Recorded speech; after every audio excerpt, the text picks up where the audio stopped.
The cold tile presses against my cheek. It smells like lemon cleaner and something else, something metallic and sharp, like fear.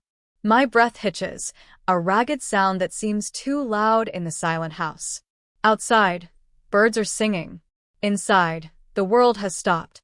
My hand, shaking so violently I have to steady it with the other, grips the edge of the vanity. On the counter, his phone screen glows, illuminating the bathroom in a harsh, clinical light.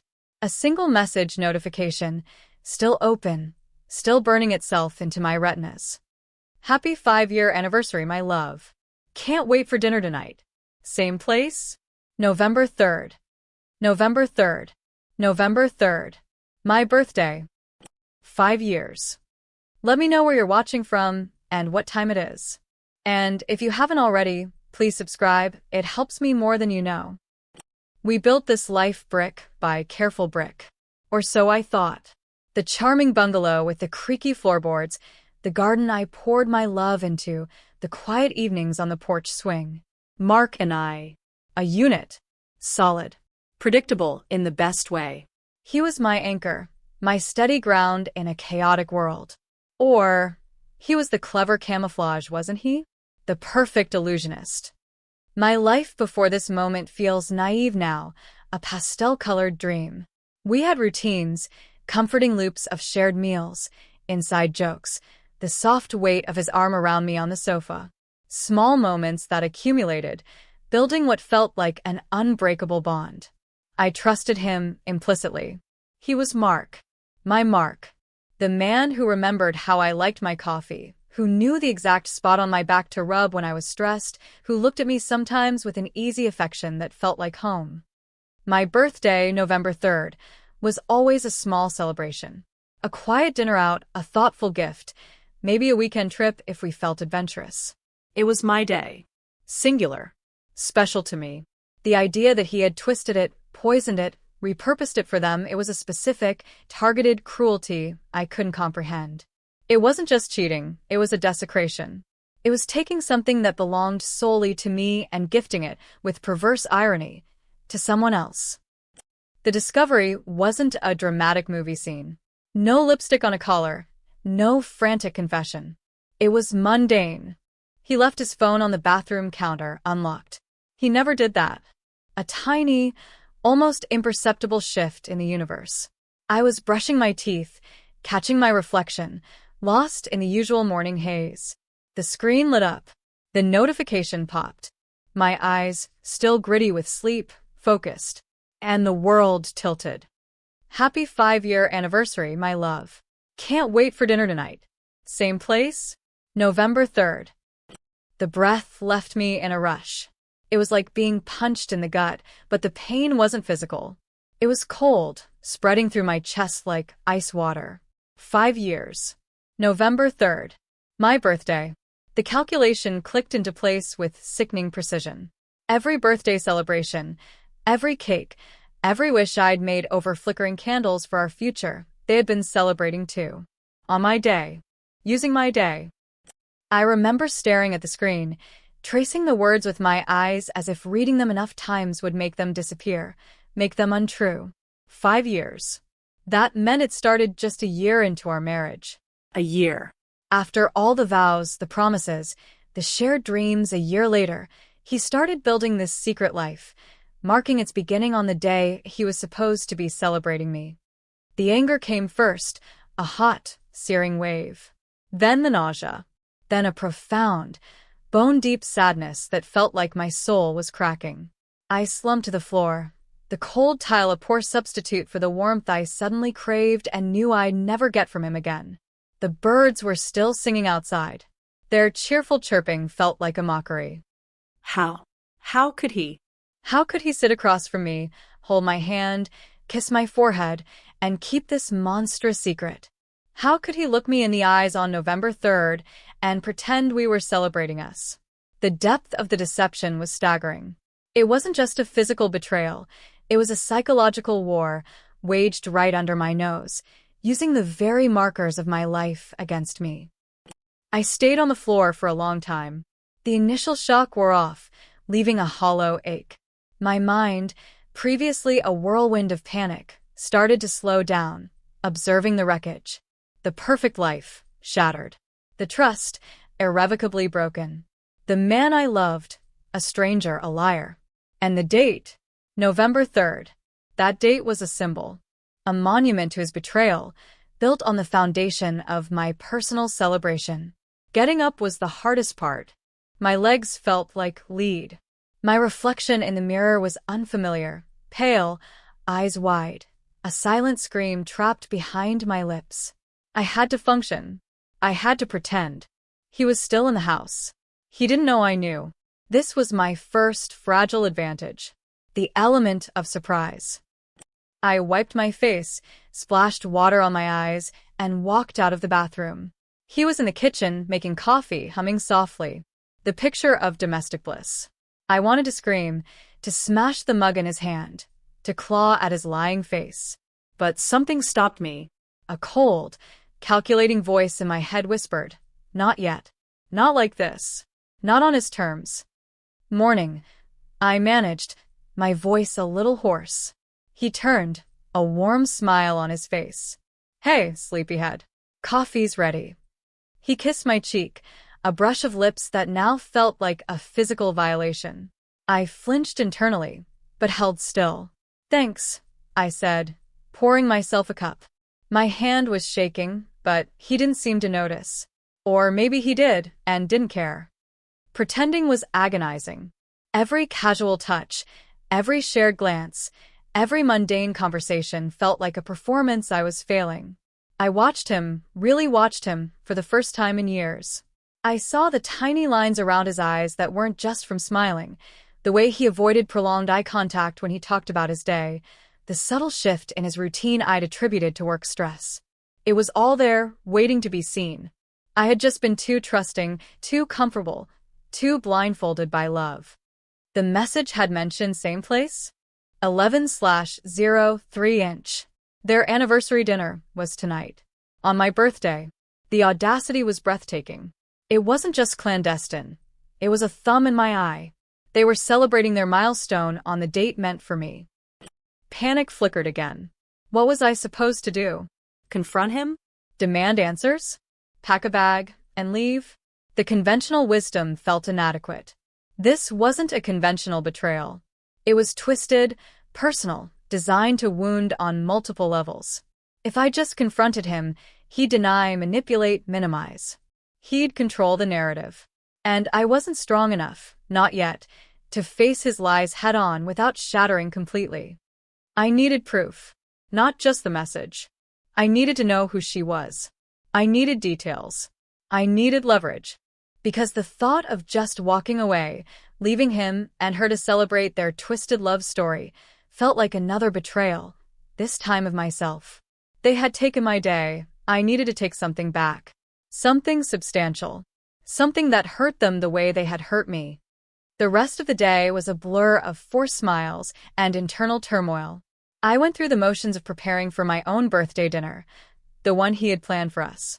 The irony was a bitter taste in my mouth.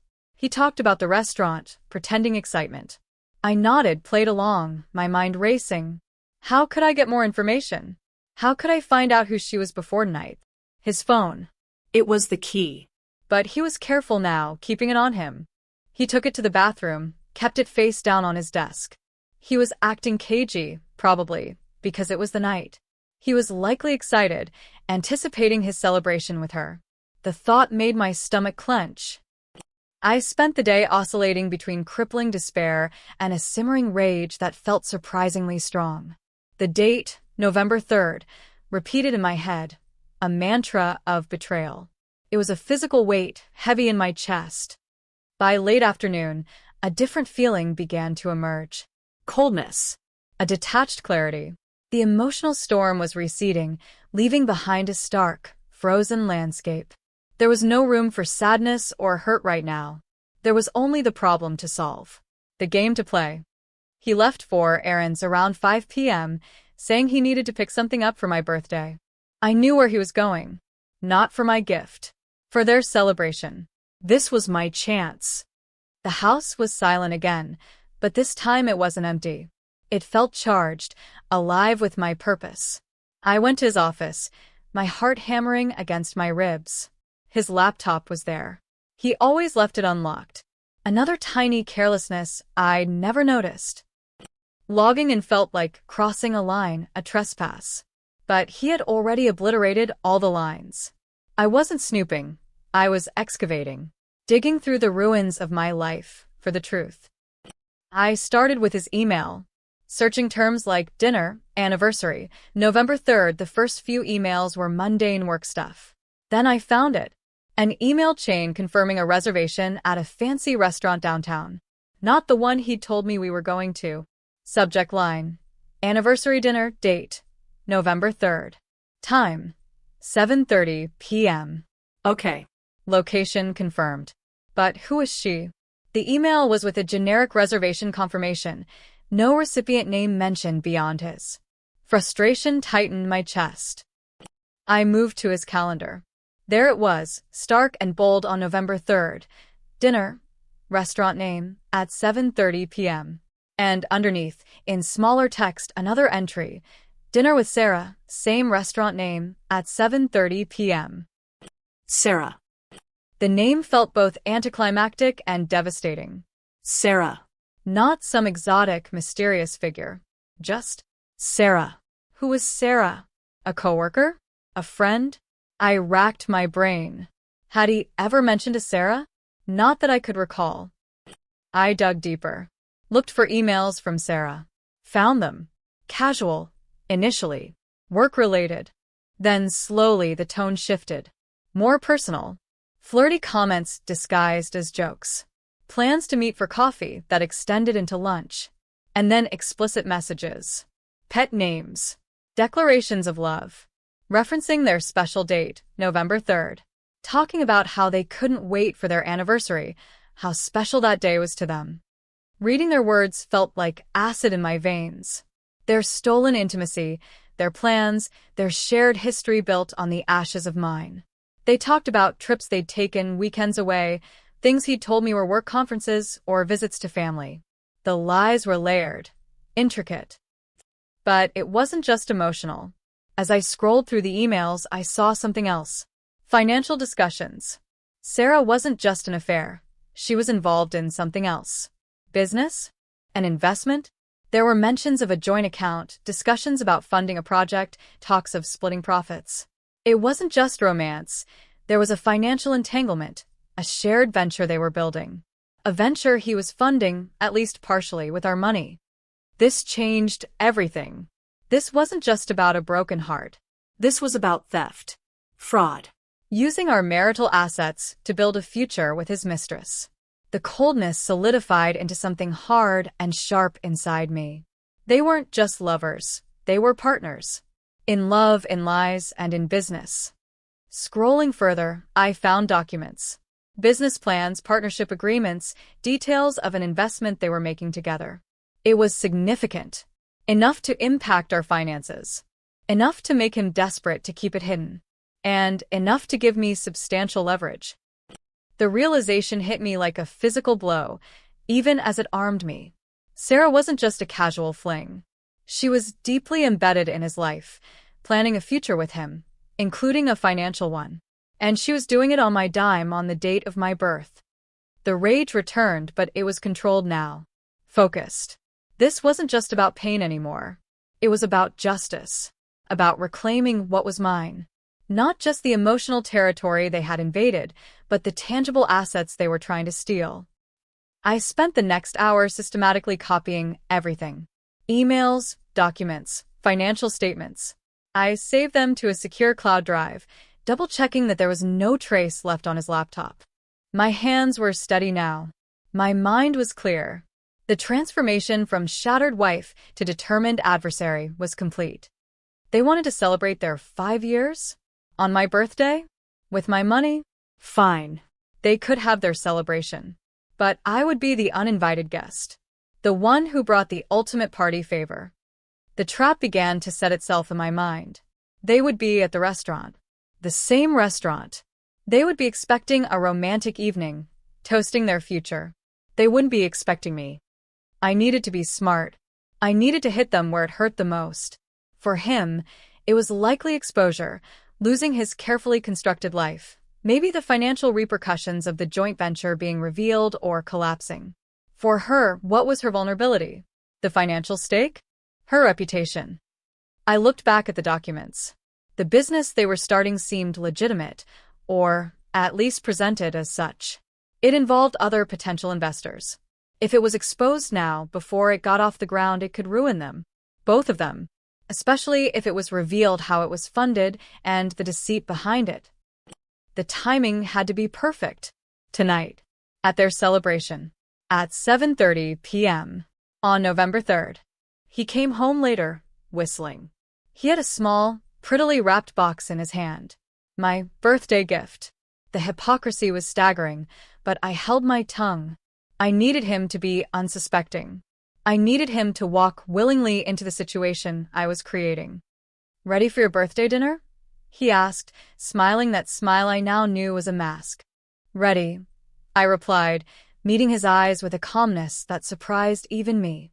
It wasn't just a performance anymore, it was a new reality. The woman he thought he knew was gone, replaced by someone forged in fire and ice. We went through the motions of getting ready. He was slightly nervous, fidgety, probably anticipating seeing Sarah. I felt nothing but a quiet hum of anticipation. Not nerves, just focus. He drove us to the restaurant. The other restaurant. The one he'd told me we were going to. A nice place, familiar. I played the part, admired the decor, ordered wine. We made small talk. He seemed relieved, maybe thinking he'd pulled it off.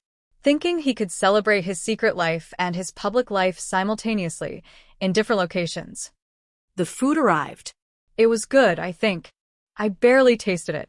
My mind was elsewhere. Calculating the time. 7:30 p.m. They would be arriving at their restaurant now. Sitting down. Ordering drinks. Raising a glass. I excused myself from the table, saying I needed to use the restroom. But I didn't go to the restroom. I walked swiftly to the entrance, out the door, and hailed a cab. The Grand Imperial, I told the driver, naming the restaurant I'd found in Mark's emails. The fancy one. Their place. The ride felt both too long and too short. My heart started to beat faster, a nervous rhythm. This was it. The point of no return. I checked my phone. The cloud drive linked to the copied files was ready. I knew exactly who I needed to send it to, the contacts I'd seen in the business documents, potential investors, key figures mentioned. People who needed to know what kind of partners Mark and Sarah truly were. The taxi pulled up to the Grand Imperial. It was grand, imposing. Lights twinkled. Valets moved smoothly. People in evening wear laughed as they entered. It looked like a world away from the quiet despair I'd inhabited just hours before. I walked through the doors, my shoulders back, my head held high. I wasn't dressed for a confrontation. I was dressed for my birthday dinner, the one I had planned to have before I knew. It was a small detail, but it felt important. I wasn't sneaking in as a wronged wife. I was arriving as the woman whose day they had stolen. I approached the maitre d'. "Reservation for Mark and Sarah," I said, my voice steady. He checked his list. Yes. For 7:30. They're already seated. Table 7-inch. Perfect, I smiled sweetly. "I'll just head over." He started to gesture, but I waved him off. "I know where it is." I didn't, not really, but I scanned the room. It was elegant, hushed. I saw them then. A table in the corner. Intimate, shielded. Mark laughing. Sarah leaning in, her hand on his arm. She was younger than me. Pretty, in a conventional way. She was wearing a dress that shimmered under the low lights. They looked happy. Content. Celebrating. On my day. A wave of pure, unadulterated rage surged through me, but it was contained, directed. It wasn't a wildfire, it was a laser beam. I walked towards table 7. Every step felt deliberate, weighted with purpose. The sounds of the restaurant faded. All I heard was the echo of their anniversary date, November 3rd. My birthday. They didn't see me until I was right beside the table. Mark was mid-sentence, raising his glass. Sarah was smiling, her eyes fixed on him. "Happy anniversary," I said, my voice cutting through their intimate bubble like glass shattering. Their heads snapped up. Mark's face went from relaxed amusement to absolute, utter horror in an instant. Sarah's smile froze, then slowly melted into confusion, then shock. What are you doing here?" Mark stammered, his glass shaking. Sarah just stared, her eyes wide. I didn't answer him. I looked directly at Sarah. "November 3rd, I said, my voice soft, conversational, utterly lethal. "That's my birthday, you know." Sarah's eyes flickered to Mark, then back to me. The confusion deepened. Mark looked like he was about to have a stroke. 5 years, I continued, still addressing Sarah. "Did he tell you it was his anniversary with his wife? Or did he just tell you it was your special day?" Sarah's face drained of color. She looked at Mark, her eyes now narrowed, suspicion dawning.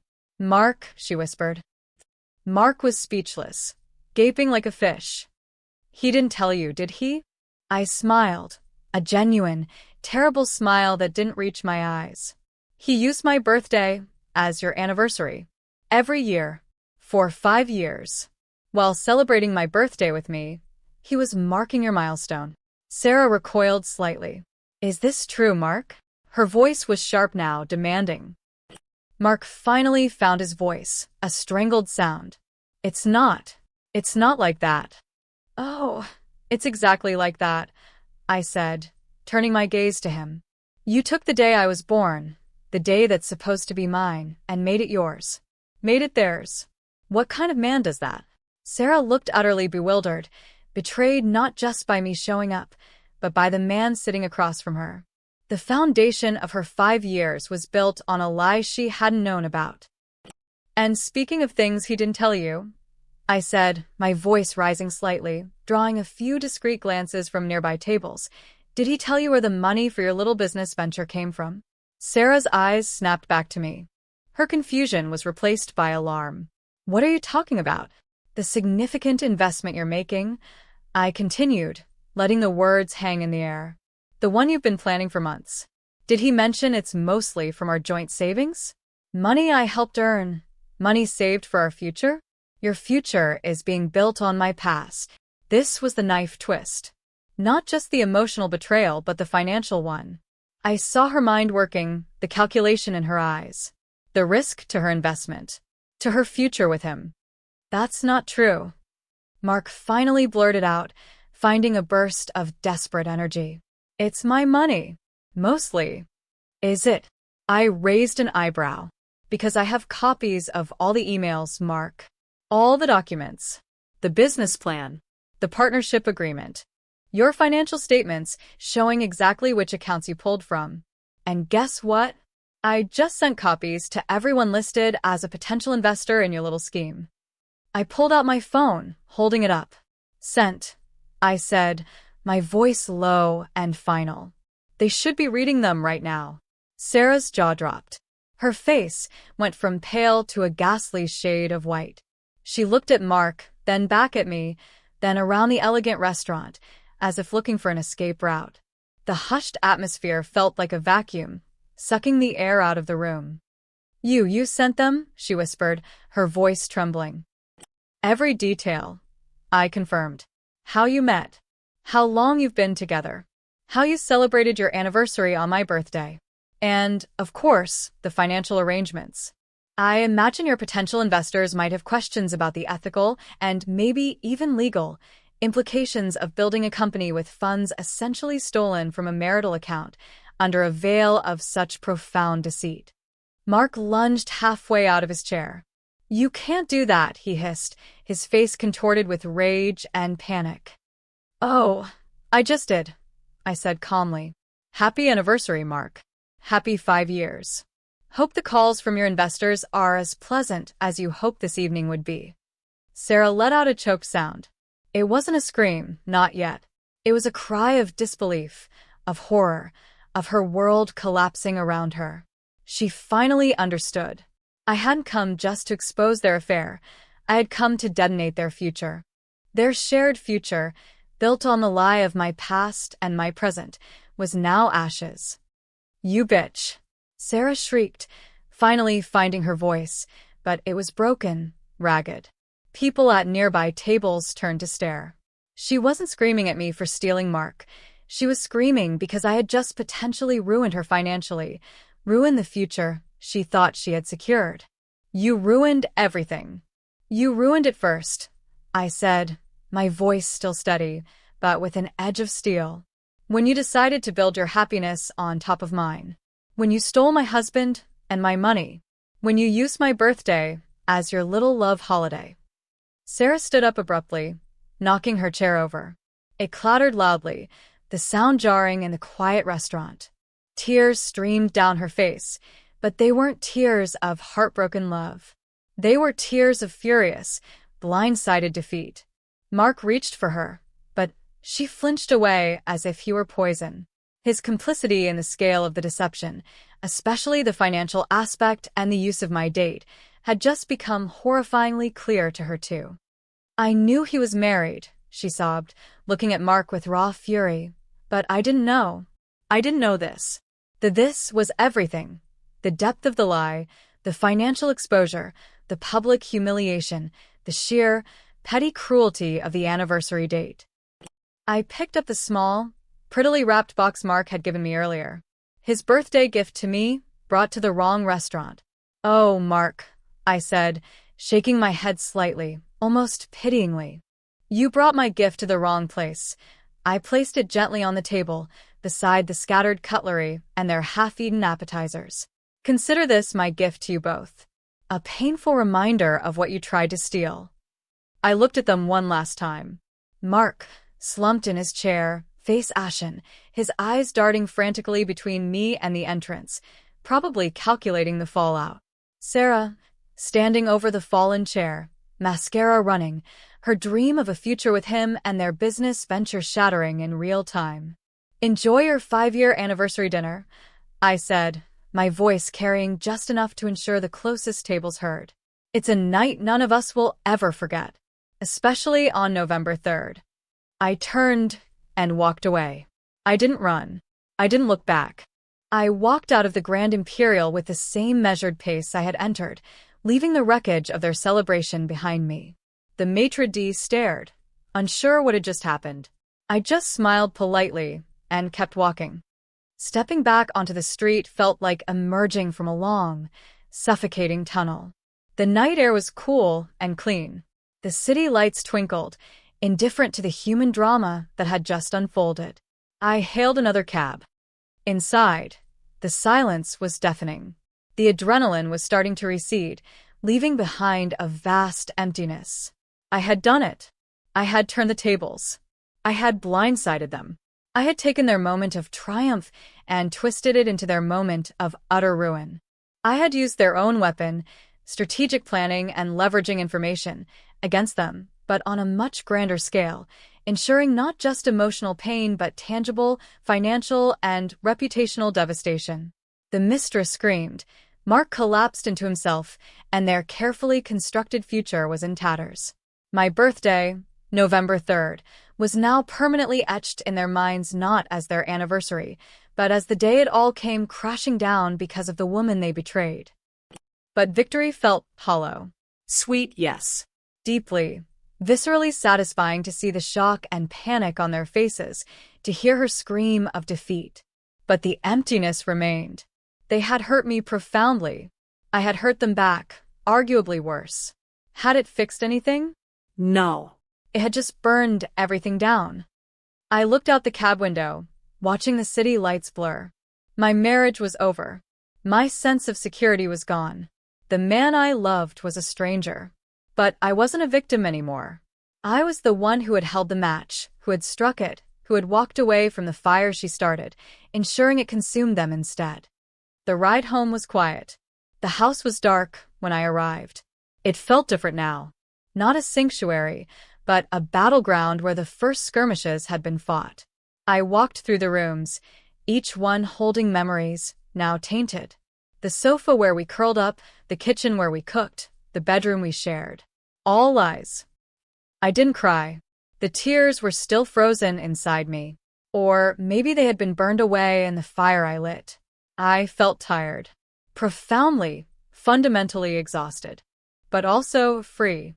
The heavy weight of their secret, of my forced performance, was lifted. The phone rang. It was Mark. I stared at the screen, watching his name flash, listening to it ring in the silent house. I didn't answer. I had nothing left to say to him. My message had been delivered at table 7. Another call came in. An unknown number. Probably Sarah. I ignored that too. Their drama wasn't my drama anymore. The aftermath wasn't instant peace. It was a slow, painful process of dismantling a life. Dealing with the fallout from the exposed business deal, which did indeed collapse, leading to legal battles and financial ruin for Mark and likely Sarah. Dealing with the shared assets, the house, the divorce. It was messy, ugly, and protracted. But through it all, I held on to that feeling from the restaurant. The moment of reclaiming my power. The knowledge that I hadn't just curled up and died. I had fought back. I had been underestimated, dismissed, used. But I had risen from the ashes and delivered a blow they would never forget. The date, November 3rd, is still my birthday. It will always be marked by the shadow of that night. It will never feel quite the same. But it's mine again. I took it back. I stood on that date, the symbol of their deceit, and made it the date of their downfall. It wasn't redemption, not in the traditional sense. It was something colder, harder. It was vindication. It was the quiet satisfaction of knowing that they had tried to erase me, to build their future on my foundation, and I had pulled the foundation out from under them. The house feels less like a battlefield now, more like a reconstruction site. There are still ghosts in the corners, echoes of the past. But they're fading. I'm rebuilding, brick by painful brick, a new life on solid ground. Ground that is solely mine. If this story hit close to home, I'd love to hear your version. Drop a comment with where you're listening from and what time it is. Thanks for being here. Subscribing helps bring more of these to life.